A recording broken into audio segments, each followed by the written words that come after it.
Hey there. I was just working on my shopping list. I usually tend to go grocery shopping on Fridays, and everybody's been noticing that the grocery stores have been having a tough time keeping things in stock. And I don't know. I've been starting to see it since April of 2020 with the various shortages and stuff, but that whole thing does not seem to be going away now, does it? I started looking around first to see which grocery stores tended to be better in stock. I've been shopping a lot more at Wegmans. I kind of gave up on the Walmart that's closest to me. They just tend to not stock things. But I'm actually going to be traveling out to a different Walmart, I think, in a couple days, and maybe they'll actually have some of the things I like there that I can get. I actually wanted to talk about, though, what if you either have a favorite store and you're not willing to travel, or you're not willing to try a different store, or what if no matter what, you just can't find what it is you need? I want to recommend kind of taking a different mental approach with that. And it's one that I've kind of taken, but I was kind of thinking about two different mindsets with this. You see, last week I was talking about mushrooms. I was talking about, like, trying different types of mushrooms and just kind of taste testing them and sampling them and stuff. So last week I kind of got on this little kick that, okay, so winter is annoying, it's boring, there's no, fresh grown food from the garden, and the produce is kind of meh. I mean, I don't know, I've been finding decent produce lately, but, like, I don't know, food isn't as interesting this time of year as it is during other times of the year. But I saw it as an opportunity to try some of the different foods that I have been seeing. Some of the more rare ones, like the gourmet mushrooms I've been starting to see. I also bought a couple of persimmons. I heard about them somewhere. I read about them or heard about them, or I don't know, somebody talked about them in a post. I don't remember what it was, but I was like, okay, they look like tomatoes. I don't really want to eat them, but they're fruit. They're supposed to be a sweetish fruit. Sweet-ish fruit. So I bought a couple of persimmons, and I tried one Sunday.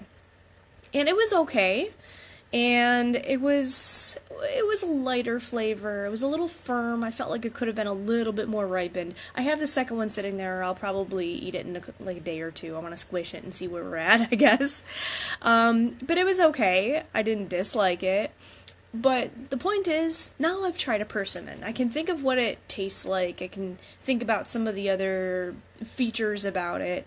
And now I can say I've tried it.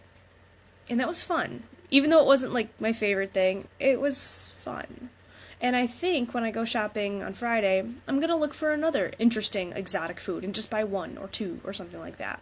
Maybe like a passion fruit or a dragon fruit or an ugly fruit or something like that. I think that's how you say it, I don't know.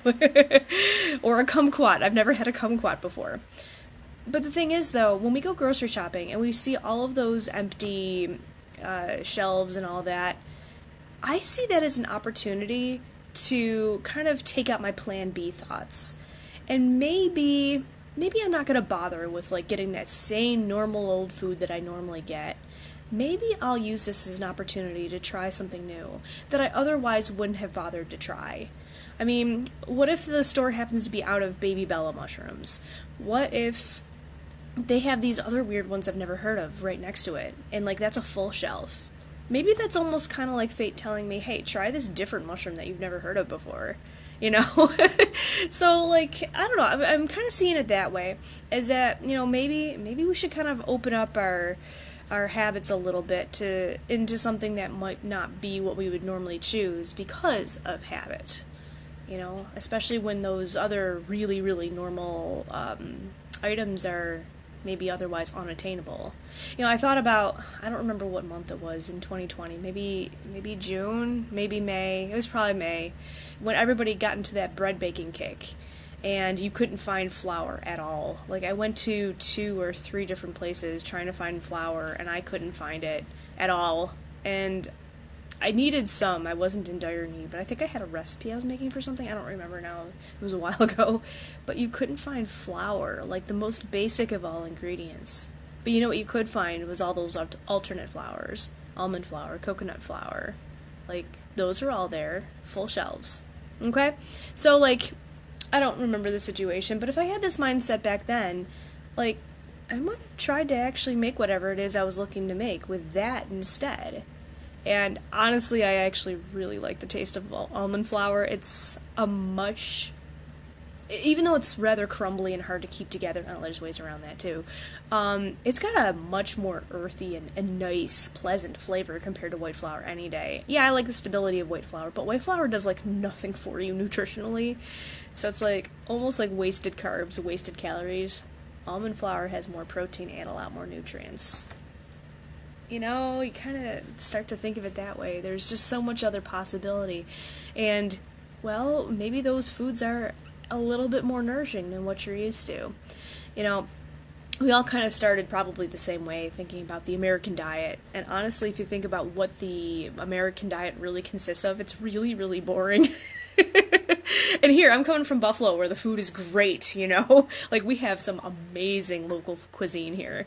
Like, I would brag about it anywhere.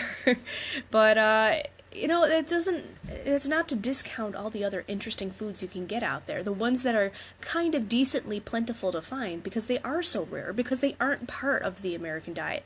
Nobody's getting those foods as often. So, they're easier to find. So the next time you go grocery shopping, and they're out of whatever it is that you're looking to get, think about what other alternative that maybe you've never had before could be actually rather fun to try. Just see it as an opportunity. And then when you eat that food, even if you're like not a super huge fan, at least you can say you tried it. So if that food or whatever ever comes up in conversation, you can say to somebody, "Oh, I tried that. I tried that when they were out of this. Remember when there was a shortage of this? Well, I tried that and it was okay, you know?" Nobody can ever take that experience away from you, and that's knowledge you wouldn't have had before if the grocery store wasn't out of your food.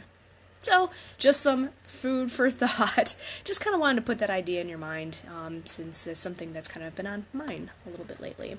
So, persimmons.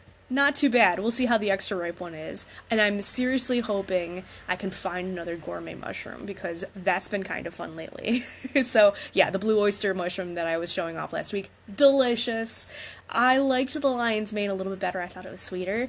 But the blue oyster was better. It was a little bit, or not better, it was a fuller flavor, but not as sweet. Scott liked it better, I'll say that. But yeah, they were both way more interesting than your regular white mushrooms. I wouldn't have known it if I hadn't been thinking about foods this way and getting different things. Okay? So, like I said, some food for thought. Good luck grocery shopping if you have to do that soon. Alright, talk to you later. Bye.